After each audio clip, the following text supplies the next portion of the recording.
Boa noite, tudo bem?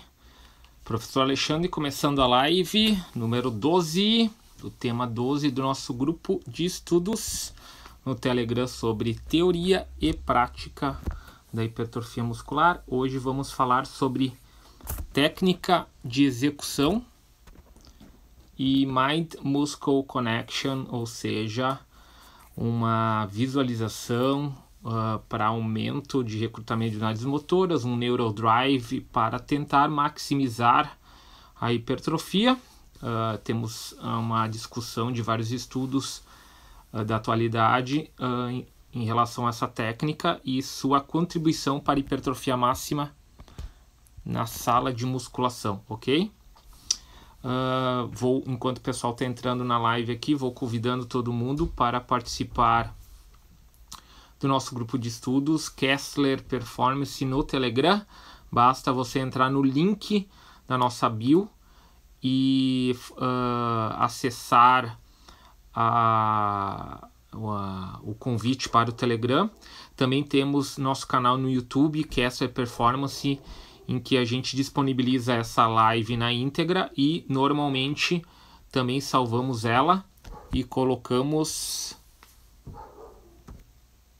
Estou conferindo o Wi-Fi aqui e colocamos no gravado no IGTV, ok? Mais uma informação interessante seria que nós vamos... Estamos no mês de julho iniciando nossa assessoria online, a KDM Consultoria, em que você já tem o link no site e ele disponibiliza nosso Instagram, a KDM Consultoria, em que a gente vai trabalhar com planejamentos de treinamentos online para todos os tipos de público, desde a estética até esportes performance e também condicionamento físico, hipertrofia e prevenção e recondicionamento muscular, enfim, tudo dentro de uma avaliação completa e uma prescrição individualizada, tanto na academia como em casa, nesse momento em que a maioria das academias das capitais estão, infelizmente, com restrições ou fechadas. Nós vamos maximizar o seu trabalho em casa. Vamos começar com a nossa tradicional revisão de todos os temas, porque esse tema em especial, Mind-Muscle Connection, ele está interligado a vários temas anteriores. Começamos com o tema 1, que foi as 3 vias de hipertrofia, em que trabalhamos as noções de tensão mecânica, mecanotransdução, lesão tecidual e estresse metabólico. Sabemos que temos que alternar as 3 de uma forma de um raciocínio visando a máxima hipertrofia para todas as fibras. Tema 2, falamos sobre falha ou não falha momentânea muscular e sabemos que temos que alternar as 2 para não sobrecarregar nossa capacidade adaptativa a médio e longo prazo. Depois falamos do tema 3, cadência, velocidade muscular, que é um tema muito estratégico, porque quando falamos de hipertrofia, estamos falando de quê? Estamos falando de tensão total por fibra recrutada dentro do músculo. Então, muitas vezes o trabalho que nós usamos velocidades aceleradas, ele tem uma resposta muito mais para potência e força explosiva do que a tensão mantida dentro da fibra, que vai desencadear uma maior sinalização de células satélites para hipertrofia. Tema 4, intervalo recuperativo. Temos que alternar intervalos longos e curtos. Por quê? Porque é fundamental a manutenção da máxima intensidade. Aí comentei sobre intensidade e volume, de que na musculação treinar até a falha momentânea muscular com cargas submáximas não é um treino intenso, ele é um treino com uma percepção de esforço alto, é um treino, ou seja, com volume alto. Um treino intenso normalmente nós conseguimos trabalhar em torno de 8, 10 segundos de forma contínua com uma carga acima de 85, 90% da carga máxima.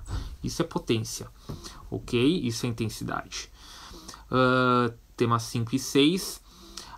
Vimos a importância da isometria como recrutamento neural e o treinamento excêntrico, e está tão em voga hoje como nós poderíamos manipular estratégias avançadas para hipertrofia, prevenção de lesão, estruturação tendínea e esportes performance. Vimos que treinamento excêntrico tem um alto máximo recrutamento de unidade motora e um alto estresse localizado, que a gente chama de muscle damage ou lesão tecidual, ou seja, é uma das formas de nós arrebentarmos as miofibrilas para uma das formas de adaptação a médio e longo prazo. Tema 7, volume. Vimos que um volume total semanal, já entrando no tema 8, que é frequência, o importante, e está bem em voga e bem conceituado hoje na literatura atual, de que o importante é o volume total semanal dentro do microciclo, oscilando 7 a 10 dias. Sabemos que um microciclo pode ter até 12 dias, mas ficamos numa semana. Então, o importante, junto com a frequência, se você treina 1, 2 ou 3 vezes por semana, conforme você seja nível iniciante, intermediário ou avançado, o importante é o volume total, e não sabemos se existe um volume total ainda, ou seja, você vai gradativamente dentro da periodização, aumentando, e em algum momento, dentro de 6 a 8 semanas, você vai fazer 1 a 2 semanas de deload estratégico, ou seja, vai diminuir o volume em torno de 30 a 60% para que consolide as mudanças estruturais adaptativas no teu organismo, podendo ser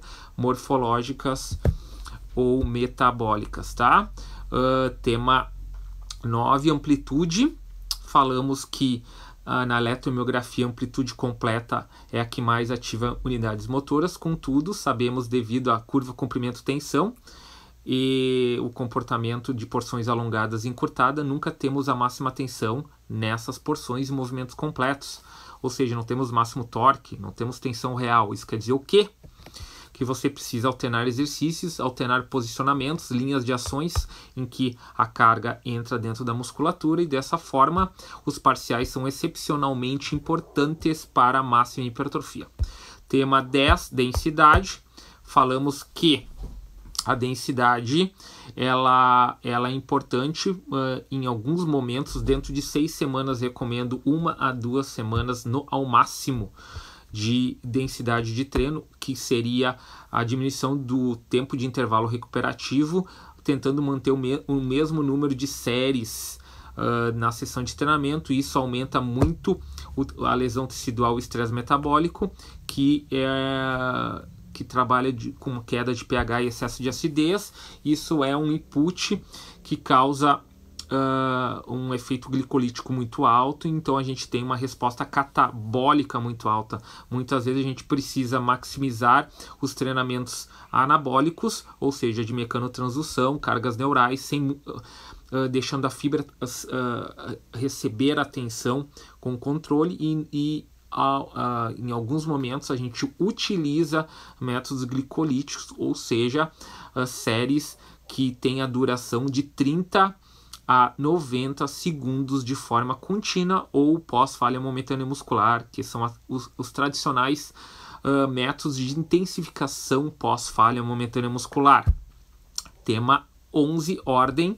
Falamos de pré-exaustão, prioridade. Disse que é muito importante alternar as duas, que eu trabalho para reativação e reorganização de assimetrias com pré-exaustão, com a ordem mobilidade, reativação isolada e integração multiarticular. Contudo, caso a gente já esteja com um nível mais avançado, a gente pode utilizar a prioridade, começando com os músculos totalmente descansados, com máximo recrutamento de unidade motora, usando cargas maiores, porque a gente está começando no treino com exercício multiarticular, e dessa maneira nós podemos terminar com os exercícios isolados e maximizar a hipertrofia, ok? Hoje vamos falar sobre o tema 12, Mind-Muscle Connection. Então vamos lá, o que seria isso? galera, é bem fácil de entender o que seria o Mind Muscle Connection, né? É uma visualização de uma concentração no músculo-alvo, tentando aumentar o neurodrive, ou seja, a ativação de unidades motoras. Mas isso é fácil de entender, né? Mas com certeza e de uma forma interessante, nós precisamos entender os mecanismos. Então, vamos tentar passar o que nós temos de estudos desde 2005 em diante de neurofisiologia, e os principais pesquisadores de hipertrofia e neurofisiologia têm alguns dados interessantes que eu vou expor para vocês agora.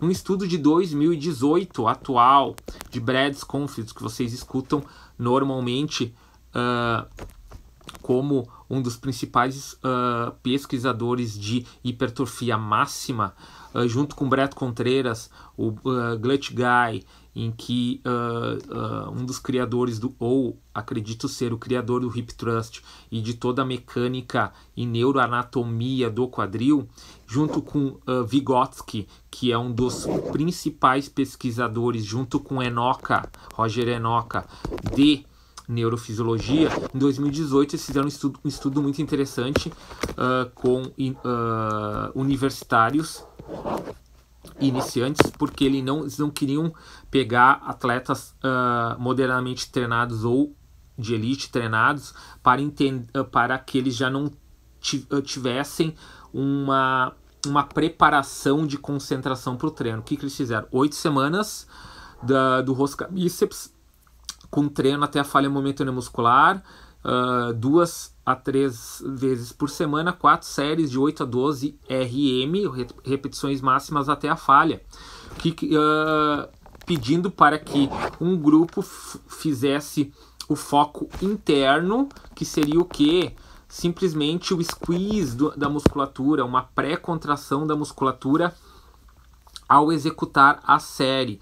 Por 8 semanas, eles fizeram esse estudo e o outro foi o grupo controle. Ambos obtiveram hipertrofia, aumento da espessura do bíceps. Contudo, o grupo que fez o foco interno teve aumento de 12,4%, enquanto o grupo de foco normal somente contraíram e relaxaram a musculatura sem nenhuma concentração específica no músculo-alvo.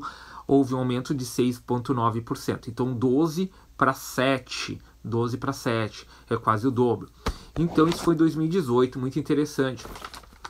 Nós temos um dado para sujeitos iniciantes ou intermediários em que temos uma resposta hipertrófica. Agora vamos tentar botar um pouco mais de ciência comparando o que eu coloquei hoje à tarde na minha pergunta no meu stories do Instagram, e tive algumas questões que eu vou apresentar agora para tentar explicar. Eu perguntei, existiria alguma diferença do Mind Muscle Connection para Sports Performance e para hipertrofia máxima? Sim, existe. Esse mesmo grupo de pesquisa do Vygotsky, juntamente com o Chris Beardsley, que eu sempre cito ele como um dos principais cientistas do mundo hoje em várias áreas, desde esporte até recuperação de lesão, passando por hipertrofia, ele dividiu o Mind Muscle Connection com 2 tipos de padrões, o foco interno e o foco externo. Então já vou antecipar uma questão muito interessante. Primeiro, foco externo, né? O foco externo, ele é específico e muito interessante para esportes performance, enquanto o foco interno, ele é específico e muito importante para crescimento de musculatura, ou seja, hipertrofia muscular. Então vamos lá. O que seria o foco externo? Seria o foco em relação ao meio ambiente, ao ambiente em volta no momento que tu está fazendo algum treinamento. Ou tu foca no próprio peso, ou tu foca num ponto fixo, um ponto de apoio da tua cadeia inferior para gerar uma estabilidade, ou tu foca na tua prensa, quando tu está sustentando uma barra, ou seja, tu está focando em alguma coisa externa. Enquanto o foco interno seria já uma concentração maior no próprio movimento de forma isolada ou numa cadeia de movimento tentando integrar, ou seja, pensando no início e no final do movimento integrado, ou somente focando na musculatura-alvo que está contraindo e relaxando. Então, o que os estudos encontraram e que é muito interessante? Primeiro, que o foco externo ele aumentou muito a máxima produção de força, ou seja, o máximo torque. E isso gera uma máxima eficiência de movimento, ou o que seria a máxima eficiência de movimento a partir de um foco externo que te gera uma máxima produção de força. Na verdade, economia de movimento, voltando à aprendizagem motora, é uma questão de alta coordenação intra e intermuscular que a longo prazo nos faz automatizar um movimento. Então, o foco externo, Mind-Muscle Connection, ou seja, a concentração no foco externo, ela é top para o quê? Para esportes performance, coordenação, máxima resposta motora, economia de movimento, ou seja, aquele movimento limpo, automático e desculpe, com grande grau de coordenação intra e intermuscular. Já o foco interno, ele ocorreu uma coisa diferente. Ele teve uma alta resposta de ativação de unidades motoras, que a gente chama de ativação muscular. A ativação muscular de unidades motoras que, a longo prazo, os estudos apresentaram uma superior resposta hipertrófica. Então, nós temos o foco externo, que seria uma alta coordenação, um torque imediato, em que a gente não perderia tempo para gerar a resposta. Já o foco interno, mais voltado ao recrutamento, ou a máxima ativação de unidade motora e o uso dela para daí gerar hipertrofia. Em cima do foco interno, que nós vamos bater agora, que seria a parte mais importante para entender como gerar máxima hipertrofia, então nós vamos ficar no foco interno. Por quê? Porque o foco externo é Sports Performance. Foco interno seria a explicação do Mind-Muscle Connection. Se criou hipóteses, porque a gente sabe que tem 3 formas de ocorrer, basicamente 3, as mais citadas, para que ocorra um máximo recrutamento de unidades motoras.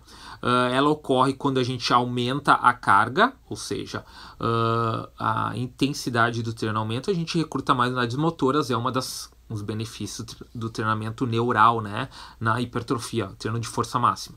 Segundo, ocorre um maior recrutamento de unidades motoras com aumento de velocidade de movimento ou de contração muscular, mas isso para hipertrofia não seria interessante. Por quê? Porque se eu aumento a velocidade do movimento, eu estou diminuindo a capacidade de força de cada unidade motora. Ou seja, o movimento ficou muito mais eficiente, o neural drive ficou mais rápido, ou seja, eu estou usando menos, criando menos tensão por unidade motora. E enquanto o aumento da fadiga, que é uma das formas de gerar hipertrofia com treinos pós-falha momentânea muscular, prolongamento da fadiga, ele também diminui a capacidade de contração muscular por unidade motora, por fibra. Por quê? Porque a gente tem acúmulo de lactato, queda de pH, aumento de acidez e dificuldade de acoplamento e desacoplamento das miofibrilas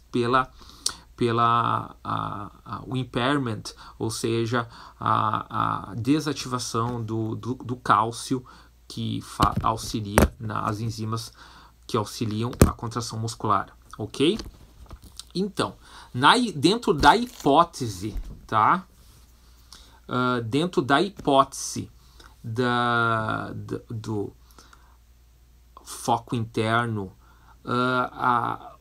o que nós buscamos é uma maior ativação de unidades motoras do músculo agonista. Então, essa maior a ativação da musculatura agonista, ela está vinculada a 3 estratégias no foco interno que causariam potencialmente essa maior hipertrofia. 2 delas foram excluídas e a terceira, provavelmente, como hipótese, é a mais aceita hoje para o aumento da massa muscular com o foco interno e o Mind Muscle Connection. Então a primeira seria o seguinte: quando eu tenho uma maior ativação do músculo agonista, eu também tenho uma maior ativação do músculo antagonista. Só que o músculo antagonista, ele ativa inicialmente para criar um equilíbrio articular.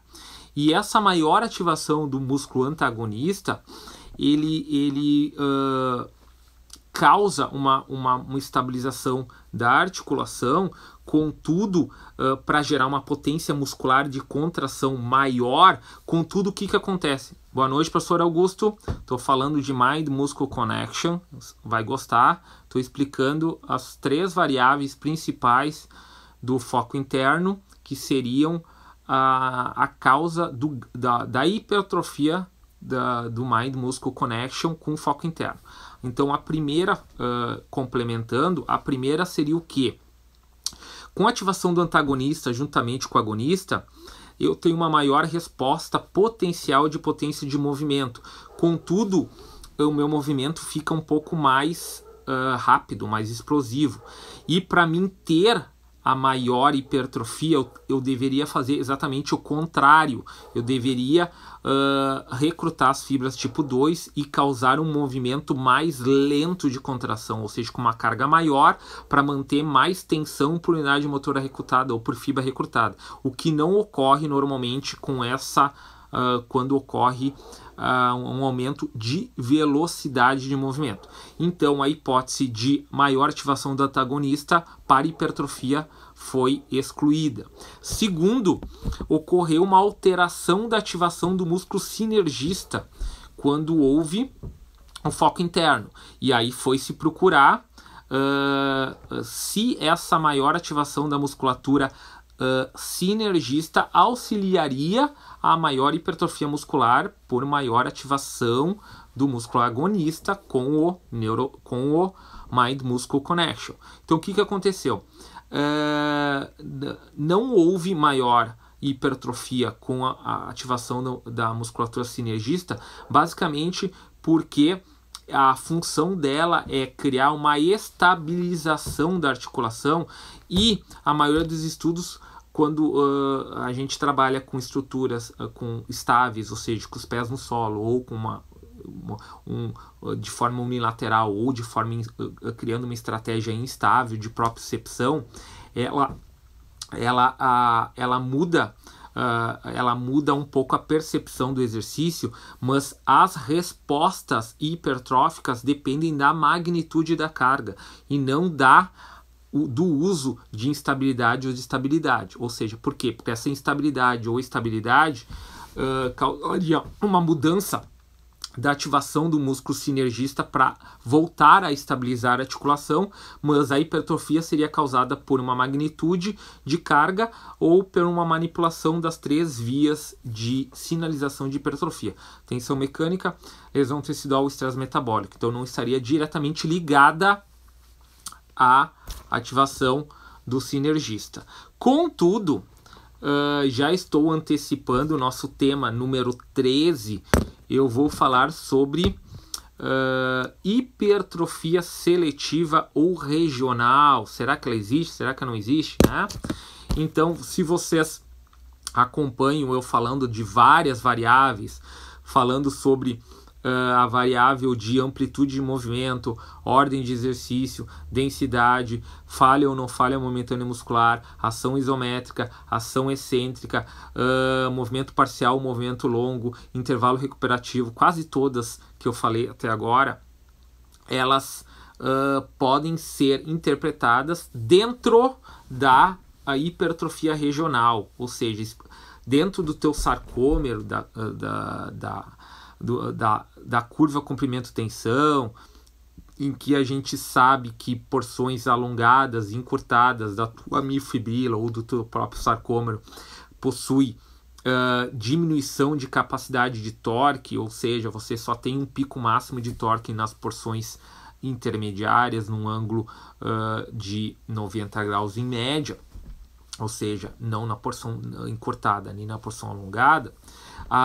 Vocês sabem que quando ocorre uma hipertrofia com aumento de sarcômeros em série, ou seja, nas porções alongadas, ou seja, nas porções distais, ocorre um aumento do comprimento da miofibrila, enquanto quando nós treinamos em porções médias para encurtadas, nós aumentamos a espessura e os componentes elásticos em paralelo do nosso sarcômero, das nossas miofibrilas, e dessa maneira nós temos um aumento mais mediano proximal da nossa articulação, ou seja, nós temos dois tipos de hipertrofia.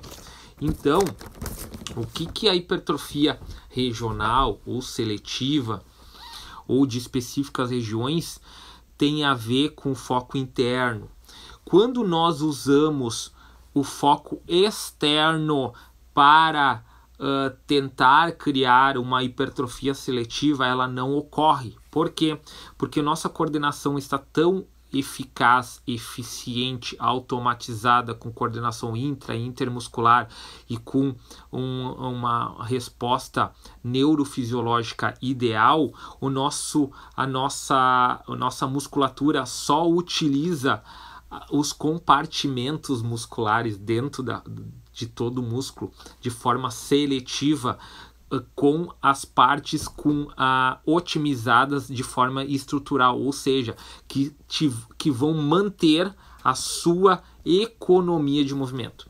Então, com foco externo, nós não vamos ativar seletivamente, ou seja, nós não vamos conseguir atingir algumas porções distais ou proximais das musculaturas para focar uma maior resposta hipertrófica. Contudo, a adição de novos sarcômeros ou de novas miofibrilas para causar um aumento da sinalização para as células satélites que vão causar hipertrofia ocorre com certeza quando nós trabalhamos com o foco interno em exercícios seletivos em que nós manipulamos os posicionamentos, as alavancas, os braços de resistências e os planos e as linhas de ações de cada exercício. Ou seja, o aumento da hipertrofia que ocorre com cargas equivalentes, intensidades equivalentes, volumes equivalentes, eles provavelmente ocorrem utilizando o foco interno com neurodrive de maior ativação de unidade motora, uma maior visualização, utilizando uma carga intensa, prolongando o tempo de tensão, tentando manter o recrutamento das fibras 2B por um máximo período de tempo e dessa forma o nosso sistema nervoso vai buscar a continuidade de recrutamento dessas unidades motoras que de forma temporária estavam inativadas, e dessa forma vocês vão conseguir causar uma fadiga real ou uma tensão real nessas miofibrilas, e dessa forma nós vamos conseguir gerar uma hipertrofia progressiva dentro do planejamento que vocês buscam visando a hipertrofia máxima na sala de musculação. Então, muito importante essa separação em foco interno, foco externo, entender que quando nós estamos pensando em movimento como um todo, quanto mais automatizado e mais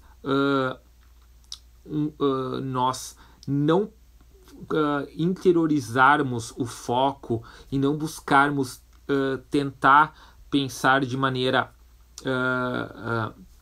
parcial ou gradual o movimento, mais rápido vai ser a nossa resposta motora ou a qualidade de contração muscular. Então, focando sempre no próprio peso, focando num posicionamento de ponto de apoio tanto da cadeia inferior como da cadeia superior, nos desencadeia um movimento mais fluido, mais eficiente e mais limpo.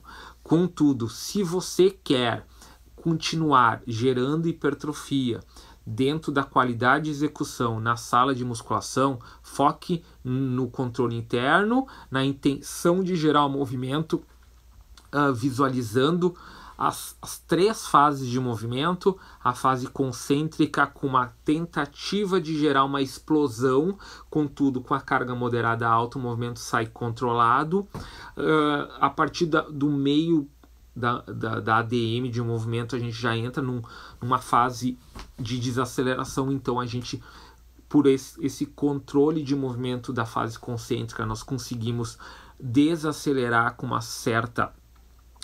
um certo controle, uma certa fluidez que protege a articulação. Aí é um momento da porção mais encurtada, de forma estratégica, criar uma isometria momentânea de 1 a 2 segundos, e dessa maneira, com essa isometria momentânea na porção encurtada, nós quebramos totalmente a inércia de um início muito acelerado de fase excêntrica, que a gente sabe que também é uma forma de aumentar a tensão, mas é só usado em esportes performance em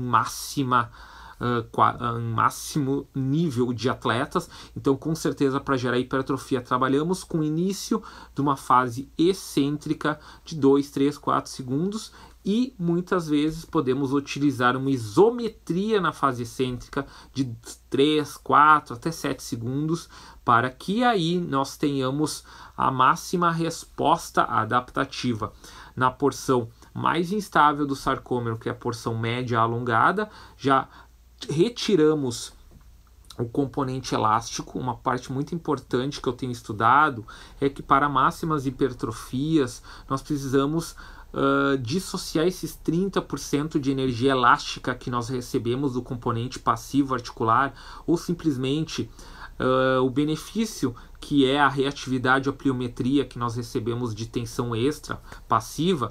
Muitas vezes num treino com qualidade muscular, além de ser muito mais seguro nós não utilizarmos a energia elástica, porque a gente não vai estar, entre aspas, colocando uma carga superior ao que nossa articulação suporta, nós podemos com certeza fazer umas isometrias de 2 a 3 segundos na porção alongada e aí iniciar com controle e ação concêntrica. Uma outra estratégia muito utilizada para quebra de platôs e controle total de tensão muscular na musculatura, e retirando o uso excessivo da junção músculo-tendínea, ou seja, que seria uma ação de esportes performance. Valeu, galera! Hoje a live foi um pouquinho mais curta, foi um tema bem focado.